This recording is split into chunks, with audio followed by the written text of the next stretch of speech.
Hi guys, welcome back to Linda's Pantry. And today, oh my gosh, I am excited to bring you another canning video. 2018, I am gonna ramp up the canning and really overhaul my pantry and what I actually do in the pantry and what I don't do. So following along with me, you're gonna find out that we're gonna be doing quite a bit of canning this year. And I just wanna really focus on not purchasing stuff from the grocery store any more than I absolutely have to. Between Zaycon, Thrive, my home canning at discount prices, all those things, I'm gonna save a ton of money. So if you're on board with that, go ahead and say yes please in the comment section below and hit the thumbs up. And if you're not a subscriber, I hope you subscribe because I've got a lot of fun stuff planned. So that being said, today we are canning northern white beans. And I've done that before for you guys, but I actually haven't done it in its entirety by itself. It's usually piggybacked onto a different canning session. So I've got 8 cups. I'm gonna do 16 pints. I know that's not small batch canning, but you'd be surprised. I used 2 pints of beans last night in a small 4-quart pot of chili verde. So 2 at a time, they go pretty fast. And so if I'm gonna run the canner for 75 minutes, I'm gonna fill it. And I decided against quarts just because I want to make sure that, you know, it was a usable amount for 1 or 2 people. So these beans have been rinsed and sitting, and they start to swell. If you rinse them in hot water, they start to swell almost immediately. Northern beans traditionally swell a little bit more than pintos or black beans. So you really don't want to go over that ½ cup mark per pint, okay? So I've already got in each pint jar, I have a ½ teaspoon of salt. So, and I re-inspect my beans as I'm going. Even though I've inspected these, I might find 1 or 2 little ugly betties that I don't like. And we're just gonna go along. So I'll bring you in close so you can see what I'm doing, and I'm so glad you guys are.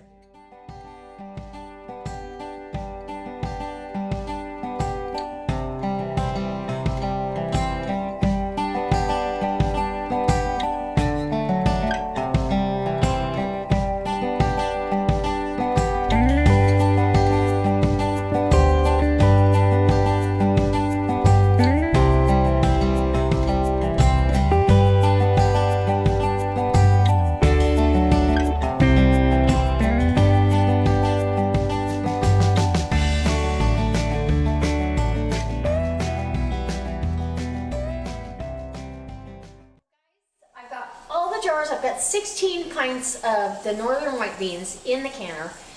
I've already vented it for 10 minutes, and that means before I put the weight on, you let that vent, and that acclimates the temperature. It gets the air all the way it should be in the canner, and it gets the temperature equalized inside the canner. It's a very important step you don't want to skip.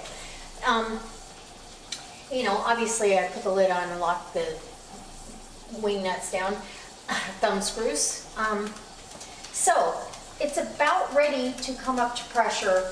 We're just within 10 pounds here, and once it comes up to pressure and the weight starts jiggling, and it only needs to jiggle a few times a minute. Look at your canning, your book for your canner.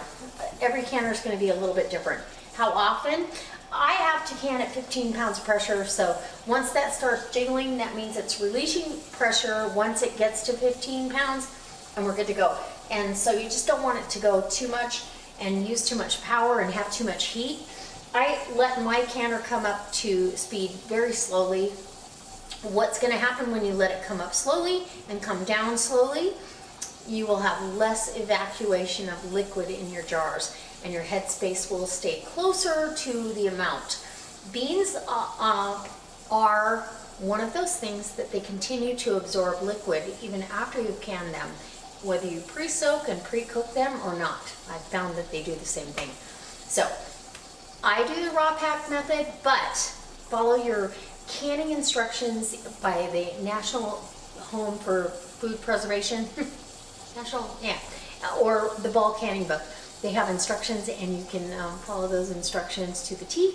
And let's get to canning some beans. Once that comes up to a jiggle and it starts dancing, 75 minutes for pints. If you were doing quarts, it would be 90 minutes. So I have a dog that wants out. We'll be back when I'm taking. Okay guys, so it's the next day and I wanted to bring you back for a little different ending. First off, it was getting kind of late. I had some other work I needed to get to, and I just thought, you know, I'm just gonna bring you back for a little different ending. So what I do the next morning, and a lot of times you miss this in canning videos, well, obviously before I go to bed, I make sure that all my lids have sealed, you know, and then they're gonna go through that washing process. These have very little evacuation, and on beans, I don't always say it's evacuation of liquid because the liquid in the canner is perfectly clear. It's more the measurement of beans because they take up certain space in the measuring cup. Sometimes you'll get 4 or 5 beans more than a half a cup, then that's gonna decrease your head space because it's gonna absorb that much more liquid. But these came out beautiful, okay? They're very, very submerged in the liquid. There's not too little, there's not too much. This with the starchy liquid is wonderful to thicken up a soup or a stew. So 16 pints is going on the shelf. So I take all the rings off and I've washed them. Now I'm going to take hot soapy water and I soap up my, even though I don't have any evacuation, you want to wash the outside of your jars. And don't store them with these rings back on because you could create a false seal. If the temperatures change, let's say this seal broke and you've got a ring on there, and then the temperatures change a little bit, it could actually cause it to suck back down. And you could have, you know, bacteria growth in there that can make you sick. So we don't want to do that.